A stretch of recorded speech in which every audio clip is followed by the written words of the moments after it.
Hello guys, मैं संजीव। आप देख रहे हैं ग्राफिक इंस्टीट्यूट। और इस वीडियो में आपको बताऊंगा कि कैसे आप फोटोशॉप में अपने खुद के शॉर्टकट कीज बना सकते हैं, क्रिएट कर सकते हैं। तो सिंपली सपोज मैंने इमेज ले लिया है और आपको इस इमेज के ऊपर अपनी शॉर्टकट की यूज करनी है। तो आप सिंपली जाएं विंडो में, एक्शंस। यहाँ एक एक्शन का बार ओपन हो गया है। यहाँ मैंने बहुत सारे एक्शंस शॉर्टकट कीज बना रखा है पहले से। तो सिंपली आप क्या करें, इस पे क्लिक करें और यहाँ लिख दें ब्राइटनेस। सपोज मैं ब्राइटनेस के लिए शॉर्टकट की बनाने जा रहा हूँ, तो ब्राइटनेस नाम लिखें।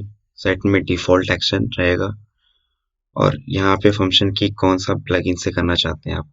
F4 बटन से दबा के प्रेस करना चाहते हैं या 5 से, जो भी आप जिस कमांड से भी इसको रन करना चाहते हैं उसको सिलेक्ट कीजिए। मैं F2 से करना चाहता हूँ। ओके, शिफ्ट के साथ या बिना शिफ्ट के या कंट्रोल लगा के करना चाहते हैं आप। मैं बिना कंट्रोल शिफ्ट के करना चाहता हूँ। Okay, record. अब मैं कुछ भी इसमें अगर मैं यूज करूंगा तो ये रिकॉर्ड कर रहा है। यहाँ आप एक रेड बटन ओपन देखेंगे सिंपली। और मैंने ब्राइटनेस का ओपन ले लिया है। ब्राइटनेस, इसको मैंने किया ब्राइट।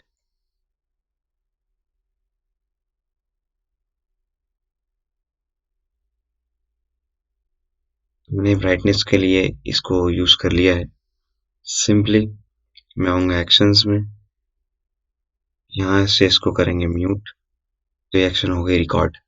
और जब भी मैं F2 प्रेस करूंगा तो ये ब्राइटनेस हमेशा के लिए फॉलो हो जाएगी।